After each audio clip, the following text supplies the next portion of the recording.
Okay, I'd like to welcome everyone who's tuned in to this delayed, but still is still happening, our live webcast of the Objector Church. We have these every week here on Facebook Live. Thank everyone who's tuning in. And just a reminder along the way, if you have questions, comments, you want to participate in the conversation, please post your comments on the page for the Facebook Live for this live broadcast. By the way, if you're watching in recorded format later, we welcome your comments as well. You can either do that on social media or you can send me an email at james@objector.church. My email is james@objector.church. By the way, hello, Rena, and hopefully have some others join us along the way. So for tonight, this is St. Patrick's Day. And yes, it is a day for frivolity and fun and celebrating Irish and Irish American heritage. But today I'd like for us to think beyond that. As important as it is to have times in our daily lives to cut loose and have fun, it's also important to realize that there are sometimes heroes among us, or heroes in our history, that our society, our culture, our religion, everything else has tended to minimize instead of celebrating who they really are at their core. And I think St. Patrick is one of those people, someone whose legacy, who he's remembered for being today, has very little to do with the real St. Patrick. So we'll talk about him today because I will make the argument, and I'm not the first to have done that, many others have argued this as well, that St. Patrick is one of the first people to have in written form spoken against the evil of slavery. And so it's really a very significant thing. This is going back to the 400s of the Common Era, 5th century. And so I think it's important for us to talk about people like St. Patrick for that reason, among others. So that'll be part of our program today. I'm also going to share a little bit about another aspect of Patrick's legacy, people who resonated with the ideal of Irish nationalism tied to the Catholic faith, and particularly how that played out during the 1840s in the United States, a time of great prejudice here in this nation, and when many chose to leave the United States and instead fight for the Mexican side. So I'll be talking about that a little bit and why that story is important and something to think about. And finally, we'll be sharing a little bit and discussing the issue of hatred and prejudice. I feel like we have to talk about this in light of what has happened yet again in the news. The story from Christchurch, New Zealand, the latest counts I've heard is 50 people have been killed simply for their religion, simply because of who they are, have been killed, have been murdered. And we've seen there's never, one is too many, but we've seen this happen over and over and over again. And I think as a nation, as a community, we have to grapple with why this is happening and what can we do to make the world better, to make the world safer, so that people are not slaughtered in their houses of worship because of what their religion is or their ethnic background. This has to stop. So I'll be talking about that along the way and encourage you, if you're in our Facebook Live, please feel free to jump in the conversation. We really would want to hear your thoughts here. By the way, I want to welcome Rebecca and Mary. Thank you so much for joining us. Just a reminder to anyone who's watching, by the way, is that if you'd like to share this, we always appreciate that to get the word out a little more about what we're about. So first of all, tonight, I want to talk about the story of St. Patrick because it's a good story. Now, a lot of this, by the way, I will tell you, I got a lot of my narrative here, my understanding of the story of St. Patrick from a book by Thomas Cahill. And let me double check on the title of this because I don't want to give the wrong title. I read this actually back when I was in college. And okay, the book is called How the Irish Saved Civilization, Thomas Cahill. And so a lot of my thinking about Patrick is shaped by Cahill's understanding. And so to set the stage here, we're talking about the 400s of the Common Era. This was a time period where the Roman Empire was starting to fall apart, but it still existed. And on the edges, the wild frontiers of the empire, sat Britain, the island that today is England, Scotland, and Wales. And so the Roman Empire still had a presence there, but increasingly peoples from the outside were raiding, were attacking. And in this case, there were the peoples of Ireland were often raiding in what would be today historians call Romano-Britain, which is basically the Roman Empire's control over a part of what today would, I believe, would be England. And so this is a time period, by the way, religiously, the people in Ireland, as I understand it, practiced the pre-Christian faiths of Druidism and whatnot, while in Romano-Britain, by this point in time, the 400s, Christianity had become the established state religion of the Roman Empire, and so this extended to what was by this point, what would become later England. And so along the way, in the midst of this time, and again, on the periphery of the empire, there came a time when Patrick was a teenager and he was captured. And he was captured by Irish raiders, and he was taken back as a prisoner to Ireland. And there, like many captives in war, he was made a slave. And over time, he did many things, but his final assignment he was given was to be a sheep herder. He was left out in the middle of nowhere with the sheep, given very, very frugal supplies, and expected to fend for himself for some time. Well, along the way, and again, piecing together the history of Patrick and the legend of Patrick is tricky. I'm doing as best I can, and again, I'm using Cahill's telling of this, but I'm going to emphasize as much as I can the fact rather than the legend. But there's a bit here in particular that you can't get away from the legend, and that is, legend has it that Patrick has started having visions and dreams. And the idea here was that he, like many oppressed people, began crying out to God, to something beyond them, crying out for liberation. And the legend part, because there's no way to prove this, is that he had a vision telling him to go a certain direction, leave the sheep behind, head to the ocean. When he got there, his way of liberation to be found. And according again to the legends, was he found a ship with people from his home country. More things happened along the way. I'm trying to shorten the story quite a bit, but he makes it back to his home back in England. And so at this point,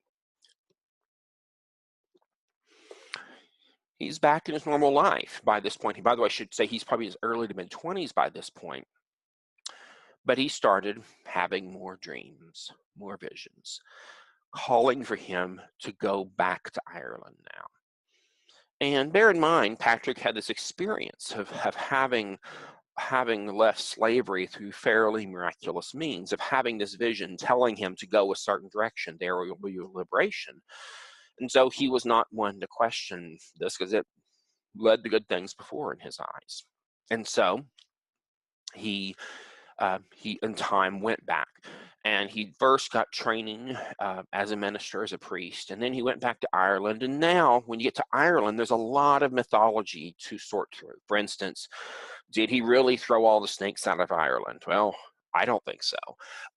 Did he, there's a whole lot of stories about the mythology. What we do know, though, is that culturally, religiously, Ireland changed. And I should say at this point, Ireland, I'm speaking of it as more of a cultural construct, not as a nation state, because at this point, there was not one central government. There were multiple smaller groupings. But over time, and over Patrick's lifetime, things radically changed in Ireland. The country was moving quickly towards Christianity, but a different kind of Christianity, one that hybridized a bit, of taking the more nature-based elements of the pre-Christian religions and blending it with Christianity in what I would argue was some very creative and innovative ways. But you also had a move against slavery, where the norm was becoming slavery was not acceptable anymore. And so the reason why this is significant is late in Patrick's life. Remember, Patrick, the once captured prisoner, the once slave, the man who then later went back, after escaping from slavery, back to the place of his being enslaved to share his religious message. He now writes a letter back across the sea to the island of Britain to someone, and I don't remember all the details here, but who had captured, in this case, it were British raiders attacking Ireland and taking people captive.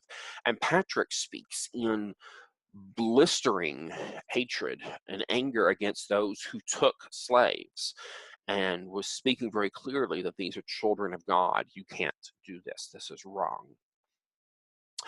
And why this is so significant to you and I, this seems like a no-brainer. Slavery is bad. It should be a no-brainer. But bear in mind, in the Roman Empire, it had become the established norm for some time. Now, post-Constantine, slavery as an institution was collapsing, but still, throughout their surrounding regions, slavery was still an established norm, a social construct that people just accepted as being how things were. The Bible, from the Christian Jewish perspective, often speaks critically of slavery at times, but still seems to accept it, that this is how it is. The Apostle Paul, in the letter of Philemon, Paul can only underhandedly, sideways criticize slavery. He was appealing to the generosity and kindness of the slave master of a runaway slave to not insist that Paul's friend, a runaway slave, would be treated well when the runaway slave was sent home. I mean, Paul had such an opportunity to speak truth to power. Instead, he kind of takes it sideways. It's not like that for Patrick. Patrick nails it. Patrick makes it clear that if you trade in slaves, this is evil. You're children of the devil, I think was one of his exact phrases he uses. And so to me, this is what makes Patrick such a memorable, important figure, someone who spoke against slavery and within a lifetime made significant social changes in a society. Now, I feel the need to say, speaking from this religious humanist perspective, in our community, we're religious humanists, I'm not necessarily advocating everything Patrick said or did. Certainly the idea of religious proselytization, that's not what we're about with the Objector Church. And so I'm not necessarily saying I agree with everything Patrick said or did. What I do say, though, is that within a generation, slavery was on its way out, largely due to Patrick's influence. And so that is a positive, whether I necessarily agree with all aspects of the religious side of things. The social side was clearly a good, the end of slavery. And so I guess that's my challenge to all of us in this year and coming years. Certainly drink a toast, have fun on St. Patrick's Day, but also take it a step further and think about why Patrick is someone that's worth listening to. And to think about today, who are the oppressed people who are calling to us? Who are the people who are saying, we need help? And what are we going to do? Patrick heard the call. Whether it was visions or whether the literal call, he heard the call. What will we do? The oppressed that we encounter, the oppressed that we know about, but we choose to look away from, will we look towards them? Will we ask them, how can we help? What will we do? We have choices here. Okay, so that's St. Patrick. I next want to talk about another bit of history that, and again, I'm jumping around a little bit this week. There's a lot to talk about this week. I next want to talk about the story of the St. Patrick's Battalion. And what I love about this story, and I'm real quick going to post a link to the Wikipedia article here in the Facebook Live. So if anyone's unfamiliar with the story, that gives a little nutshell of it. I'm also going to post one other thing real quick. And it's a link to the story, so the song, I should say, the St. Patrick's Battalion by David Rovix. This is where I first learned of the story in the first place. And so I'm going to post the link here. So I'm encouraging anyone who's watching this, especially after the fact, to definitely check out this link. This song is a powerful, powerful story. But the basic nutshell of the story, the St. Patrick's Battalion, this was during the 1840s, during the Mexican-American War. There were many Irish Americans, along with the scattering of other immigrants. In fact, according to Wikipedia, I did not know this and I read this, but the battalion also included Germans, Canadians, English, French, Italians, Poles, Scots, Spaniards, Swiss, and Mexican. Many of them were also members of the Catholic Church. But a huge number of them were, and the primary group was Catholic Irish immigrants. And these were people who had seen the utter racism of the United States of its time in the 1840s. And they saw what was going to happen with the Mexican-American War, saw what was very likely, that this was a war that was being fueled by slavery. By the way, they were not alone in this. Thoreau and many others spoke very eloquently about the evils of this war among just about every other war the U.S. has ever fought in. These people here in the United States, immigrants, it's had enough. And so what do? They changed sides. They went to Mexico and they agreed to fight against the United States for the sake of their faith, for the sake of freedom. And so their story is one, and by the way, many of those who fought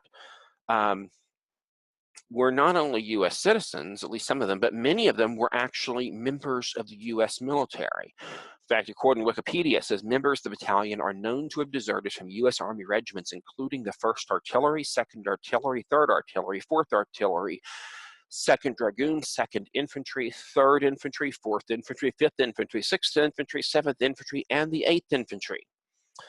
That was a big chunk of the 200 or so members of the St. Patrick's Battalion. By the way, in Spanish, it is Batallón de San Patricio. And I butchered the pronunciation. I'm real well rare. Unfortunately, I have an Okie accent in Spanish as well as in English. But anyway, these the St. Patrick's Battalion, they in the beginning of it, they believed that yes, that they themselves would, in the end, the Mexicans would win the war. But over time, it was clearer and clearer that the war was going poorly and that the Mexican side would lose. The decision was made, though, and this was after multiple battles, at multiple situations, they made a decision to continue even though they were likely to be killed. And so, a few details here I'm going to read again from the Wikipedia article. It talks about the San Patricios captured by the U.S. Army were treated and punished as traitors for desertion in time of war. 72 men were immediately charged with desertion by the Army. 2 separate courts-martial were held, one at Tacubaya on 23 August and another at San Angel on 26 August. At neither of these trials were the men represented by lawyers, nor were transcripts made of the proceedings. Isn't that convenient? This lack of formal legal advice could account for the fact that several of the men claimed that drunkenness had led them to desert, a common defense in military trials of the time that sometimes led to lighter sentences. And others described how they were forced to join the Mexican army in some form or another. The majority of the San Patricios either offered no defense or their defenses were not recorded. Wealthy Mexicans came to the San Patricios' defense of the trial, and members of Mexico's first families visited them in prison. On down, I'll read a little bit on down, it says, although more than 9,000 U.S. soldiers deserted the army during the Mexican-American War, only the San Patricios, who unlike most all deserters had also fought against the United States, were punished by hanging. And then later on, the last part here, and this is really important, we'll talk, there's a connection here to Oklahoma in this last part, talks about. In all, 50 St. Patrick's Battalion members were officially executed by the U.S. Army. Collectively, this was the largest mass execution in United States history. The hanging of the 38 Sioux at the conclusion of the Dakota War of 1862 appears to be the largest execution by hanging at a single event. In mass executions of treason took place at 3 separate locations on 3 separate dates. Excuse me. 16 were executed on 10 September 1847. One of the things that's really significant, though, about the story of St. Patrick's Battalion is that the commander that was responsible for many of the atrocities committed against the St. Patrick's Battalion was General Winfield Scott, U.S. Army. And this is significant because one of our most beautiful mountains here in Oklahoma, southwestern Oklahoma, the Wichitas, is Mount Scott. Many of us, our first experience of getting to see a real mountain in Oklahoma was driving up to the top of Mount Scott. And Mount Scott, probably of any mountain, I think it is probably the most visited mountain in Oklahoma and really of the region. To me, it's dreadful that this mountain is named after someone who is responsible for executions and tortures of many of the St. Patrick's Battalion. So I may in the future talk about this more, but I'd love to find a way for us to lobby to have the name of the mountain changed. This beautiful mountain should honor something life-giving, not a general that's responsible for war crimes. Anyway, though, going back to, I'm sorry, that's a big tangent. But the St. Patrick's Battalion, what's significant here is that these men made a decision to change sides because they saw that the nation state that claimed to have power over them was illegitimate. It was unjust, and they made a decision to go a different path. Now, I'm not saying necessarily they chose the right path.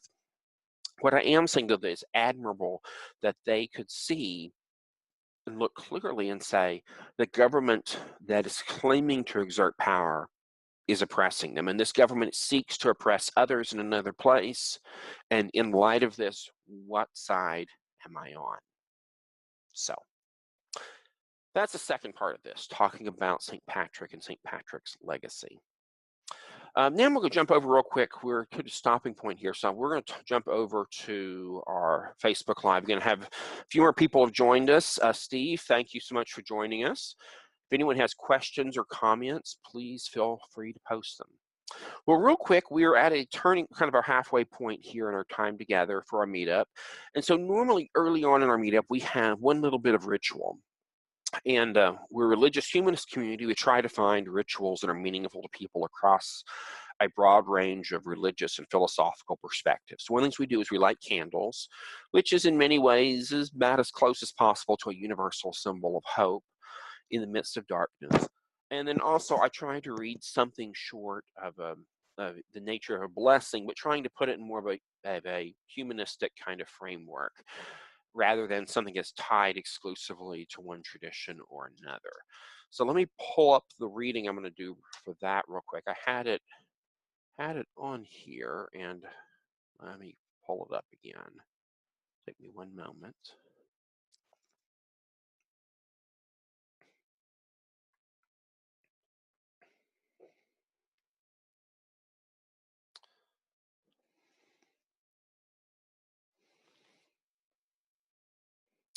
Okay.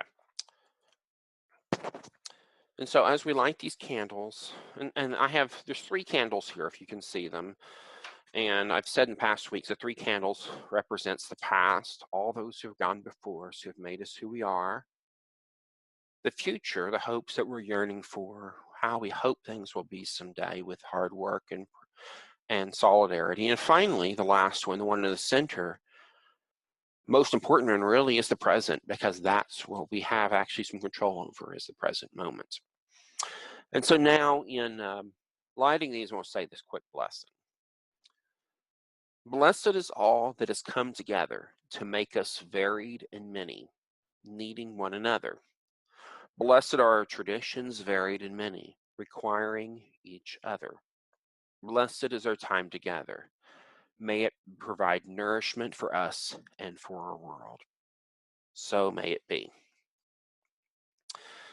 And so we have now some tough stuff to talk about. Before we get into that, I want to take a moment now, just in the presence of these candles, in the presence of our collective intentions and all the things that we're hoping for, to take a moment to breathe, to be present in this space. I'm going to close my eyes, invite you to do that as well. And take a deep breath in, and take a deep breath out. Take a moment to be calm and present in this space, to feel our feet in the floor, to know that we are here, that many things have come together to bring us to this moment, that many things are happening at this moment that we'll connect with. But we, in this moment, are just simply here. And take another deep breath before we continue. Okay, well, I wanted to have these candles lit at this time because we're moving into a bit of a difficult space, and that is to talk about the issues of why such hatred exists in this moment in time against people of different religions, ethnicities, races, backgrounds. We right now are still mourning what's happened in Christchurch, New Zealand last week. And so that's really on my mind. By the way, I'm going to post, I had one comment here I'm going to post here. Rebecca said, I really appreciate that blessing. It is very well worded and condenses so many ideas in a few words. And I agree with that. And I'm going to post here just the text of this and the source it's from. It's from the website ritualwell.org. And Ritual Well is a website that's from the Reconstructionist Jewish movement, which is, some would say, the fourth movement of Judaism. Has a little more of a universalist take on things, but also is a creative mixing of things. And so they have this website, Ritual Well, that encourages people to create new kinds of blessings. And this was one that was designed for anytime there's an interfaith encounter. I worded it slightly differently to take away the created part and instead to emphasize all that has come to bring us to this moment, to recognize that some of our members have the idea of God, some of our members have more naturalistic understandings, but in either case, there's a lot that has come together to bring us to this moment. And so celebrating this moment for what it is. So I do really like Ritual Well. Highly recommend it. It's a really good starting place for anyone, by the way, who's trying to create a ritual for a life cycle event or anything like that. It is Jewish in its orientation, but a lot of the blessings and whatnot are easily adaptable for other traditions. So that's a side point. What I want to talk about tonight, though, is a response by us or the Objector Church and for all of our friends and family of what will we do in response to the kind of hatred that we saw in Christchurch, New Zealand. There's the kind of hatred we're seeing all over the place. Now, the reality of it is we all have to be honest. Hatred has existed for a long time. And I say that just to be very blunt. I grew up in Oklahoma. It's an area, there's a crossroads of several different regions of the U.S. between the Southwest, the Southeast, and whatnot. But the one thing that's all of those regions have in common is racial prejudice. That's a part of our history, part of our DNA. And so it's present. And we have the history of lynchings, and we see this it's not just Oklahoma, it's every part of the country, even progressive meccas. Places like Portland, Oregon, I've learned have some of the worst racism around and have for a long time. And so it's not to say things are different, but it is to say that there's a certain level of extreme hatred and violence that seems to be bubbling up in a way that it hasn't in a good while. And so what will we do? And I don't know what the answer is myself. I do think it's essential that people of faith start breaking down some walls of prejudice. I think that's part of this. And I say this very pragmatically because that the majority of people in this nation, and probably, I'm assuming, I don't know on this one, the statistics, I would assume the majority of people in the world, but certainly the majority of people in this country are religious in some shape or fashion. And so in light of that, if religion is a driving force in people's lives, I think that if hatred has its roots in religion, the only way to really attack that either is to attack religion itself, which, good, bad, that's one approach. But another approach is to, from this religious perspective, to argue against hatred and bigotry, to undermine it from a religious place.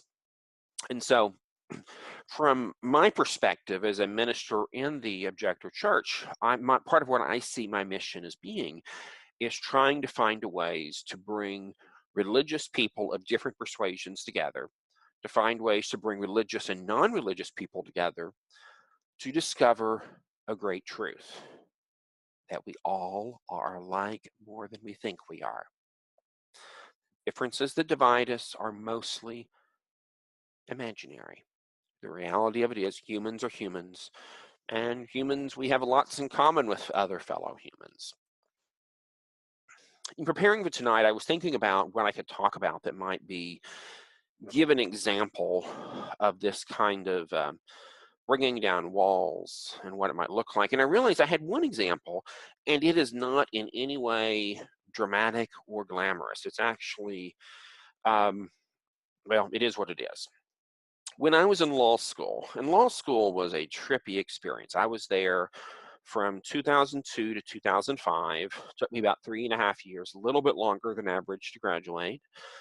Most of the reason, though, was because I was working the whole time. I worked several part-time jobs, and mostly I worked on the computer lab at the law school.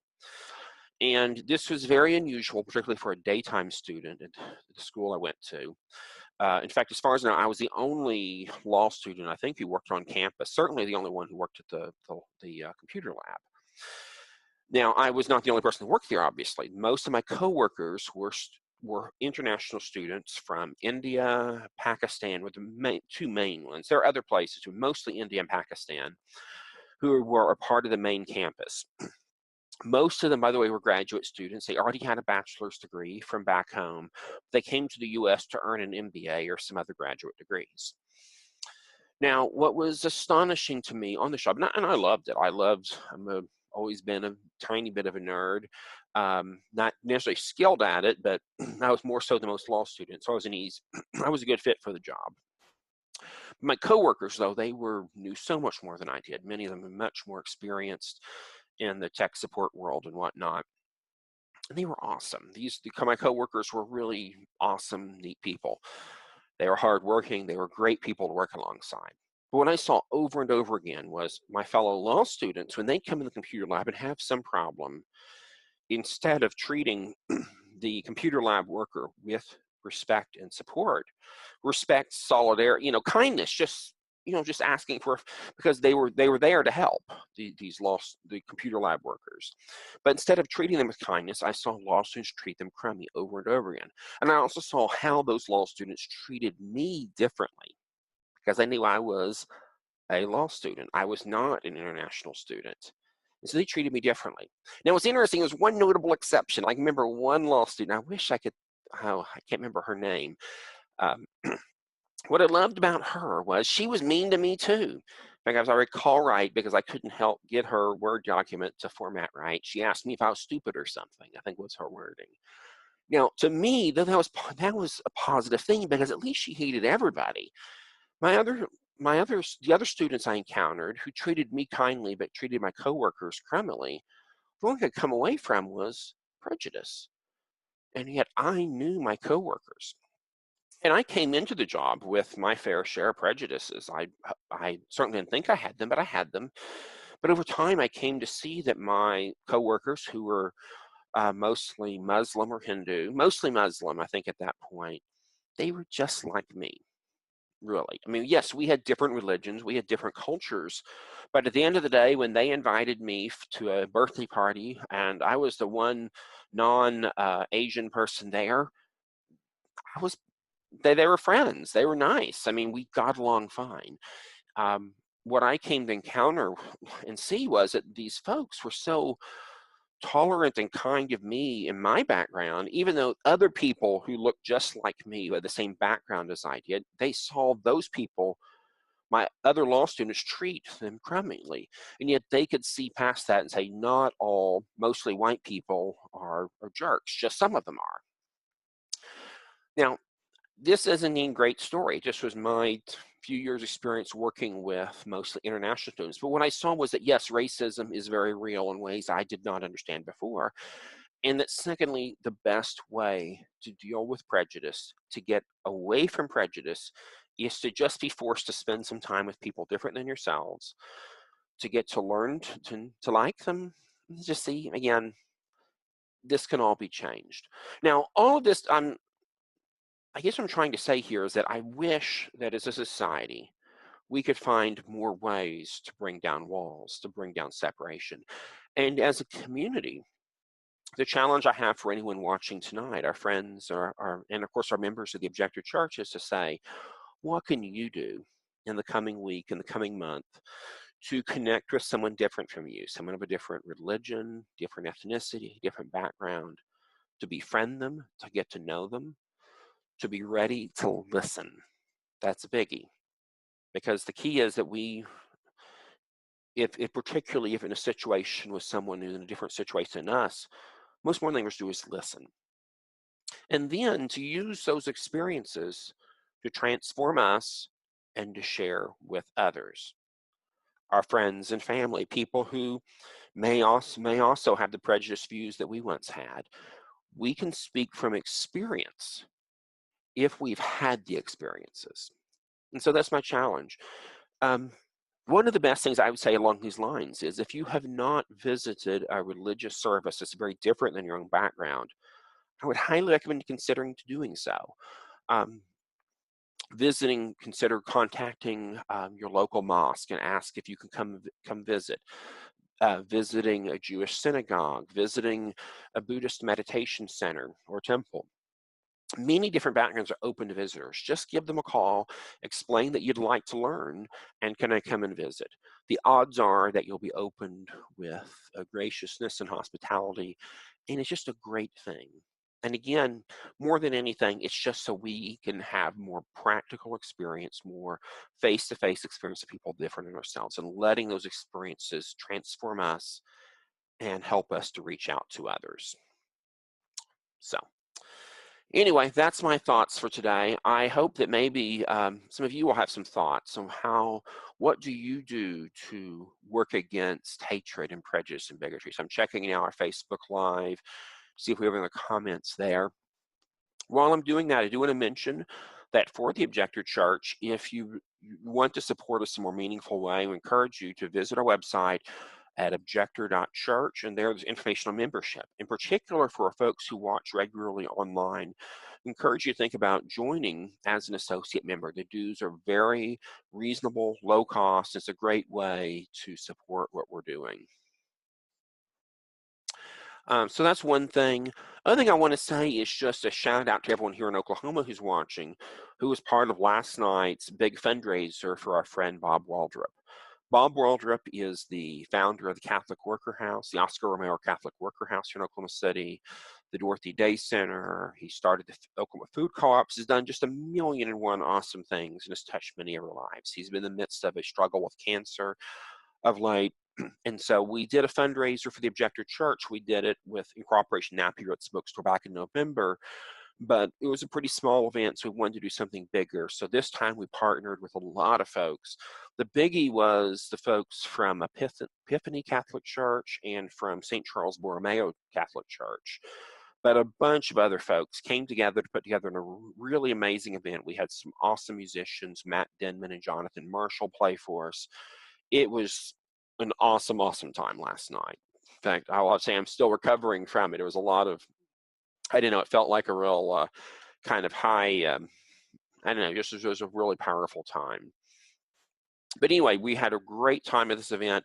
What I'm going to do, I'm trying to find the link. I'm not seeing it right now. So what I will do right after is post a link once I get off the webcast with the link for anyone who wants more information about Bob and who would like to donate. And what we're doing is the funds are just really to help him with making ends meet. He's been on disability some during the cancer fight, but that's running out, and just a lot of things that come up. So we're trying to help him every way we can. But I mentioned last night the funds raised so far is I think around $5,000, which is a huge thing, and just a lot of people came together for that. So I want to thank everyone who was a part of that event. And again, we're going to have some more information. We'll post the donation link later on the Facebook page. Also want to mention I'm editing a version of some of the highlights of the evening, both from the music and also the things people said about Bob. I'll have a video of that posted probably maybe later this week. But if anyone who didn't get to come to the event would like to see it, we'll have that highlights reel up very soon.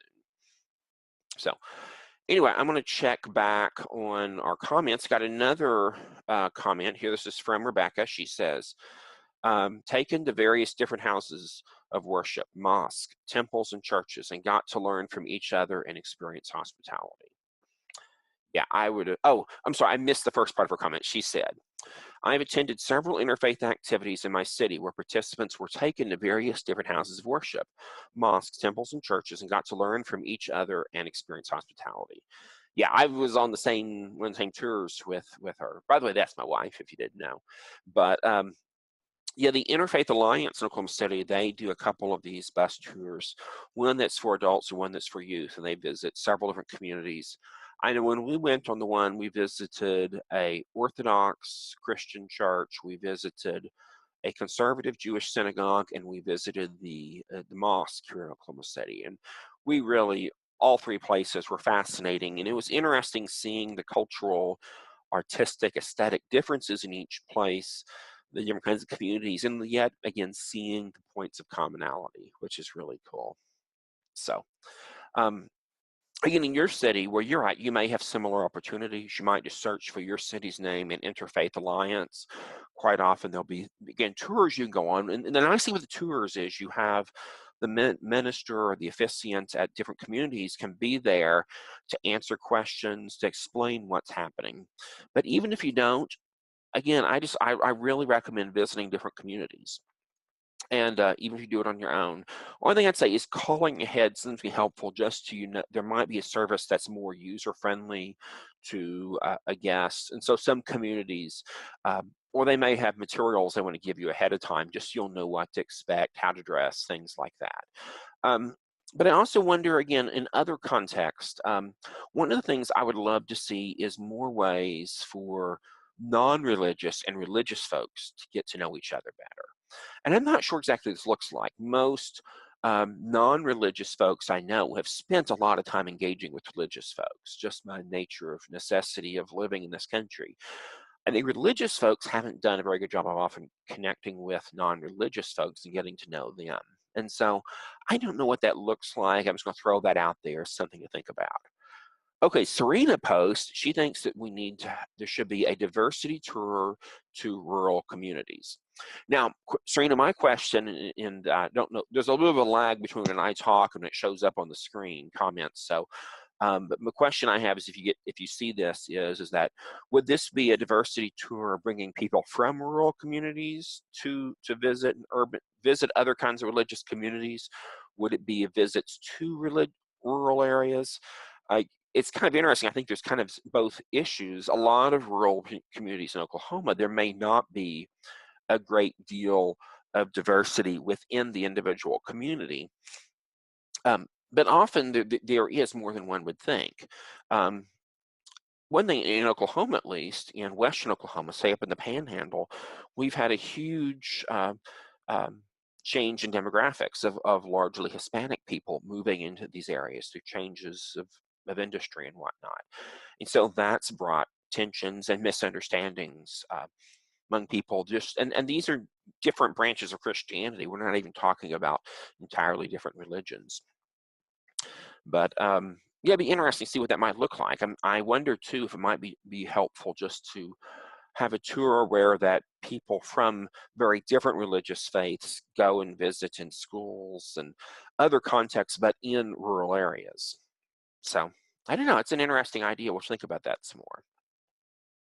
Speaking of that, though, for everyone in Oklahoma City, one thing we could always talk about as a community is, could we, as our community, Oklahoma Objector Church, do a visiting tour? I don't know. I think it'd be kind of cool. So, oh boy, this is a hoot.